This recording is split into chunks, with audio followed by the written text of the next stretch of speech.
New numbers show the World Junior Championships in January brought $71.5 million to the Twin Cities, just shy of the projected $75 million.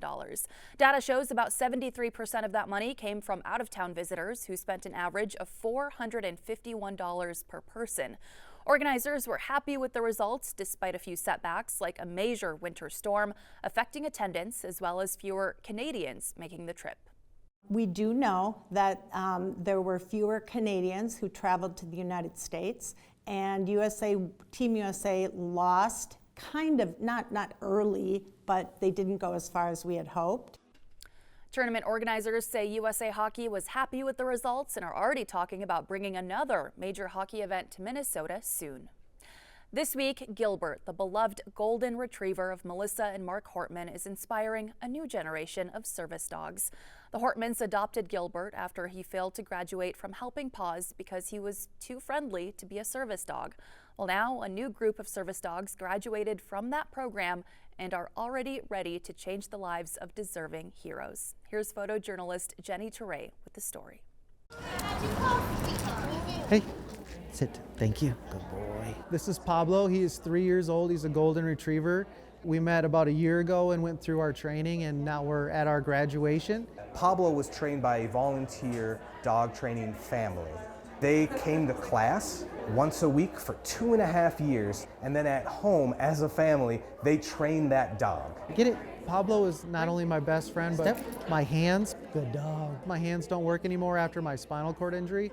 So these dogs literally changed my life. Just give me so much hope, so much independence, and everything you can imagine that a house dog does. Add on $1 million. Good boy. I know. His trainer's in there. He just saw him, so he's excited to go see him again. See the impact that these dogs have. Yeah, they never forget. They never forget. These are real life superheroes. Family will get to see him and come across the stage. The people that I've met through Helping Paws and the dogs that I've had, it's changed my life. Well, today we're hearing from Colin Hortman, the son of Melissa and Mark Hortman, killed in the lawmaker attacks last summer. He spoke to our Jana Shortle about what it's been like fighting through grief. Going back to Windsor Terrace for the first time took a few days for Colin Hortman. So seeing it all boarded up, and we were walking inside, and seeing like burn marks on tile, just very odd from like all the dispersionary devices that they used after the crime. It's just, the bullet holes in the drywall, so very difficult. You grew up in that house? Yeah, it was my childhood home. His childhood home was unrecognizable. It was a crime scene, and like all crime scenes, it had to be cleaned up, and that's when a battle began. The homeowner's insurance was really great. They were over the top with everything, but the city's insurance fought really hard to try to get the cost of cleaning way down. They wanted a very basic cleaning of the house. A basic cleaning was not going to cut it. Colin knew that because he and his sister hired remediation specialists to look at the damage. The specialist Colin says the BCA recommended because of the amount of damage inside. Damage he says he understands the officers there that night had to do. When the cops thought that he was still in there, then for public safety and for their own safety, they used tear gas and smoke grenades and flashbangs. And so there's like a chemical residue that's left behind.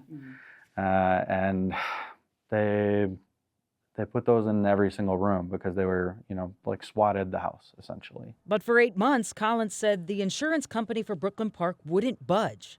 They didn't want to pay for the major cleanup. So Colin put on his Hortman hat. There were things that I wanted to do there as part of my grieving and healing process. He went to his mother's second home, the Capitol, and he testified with his story to fight for 2 bills that would tweak state law to make it clear what insurance has to pay for when law enforcement damages a home, and to make it plain that law enforcement has to tell a family what chemicals it used and how much in that house, so insurance companies know upfront exactly what they are paying to fix. I just felt very compelled to fix it. Fix the laws so no one has to go through what he did. I grew up in it, so there's so much happiness in that house. I think it's really easy to focus on 30 seconds. But there's 30 years of really beautiful, peaceful, loving memories. And so we've been using the phrase, it's both unsettling and comforting at the same time. And I think that that's very, that's how grief and trauma are. The Senate did pass both bills Colin was advocating for, meaning this should not happen to another family. Governor Walz will sign those into law in the coming days. Stick with us. We have more news and weather coming up after the break.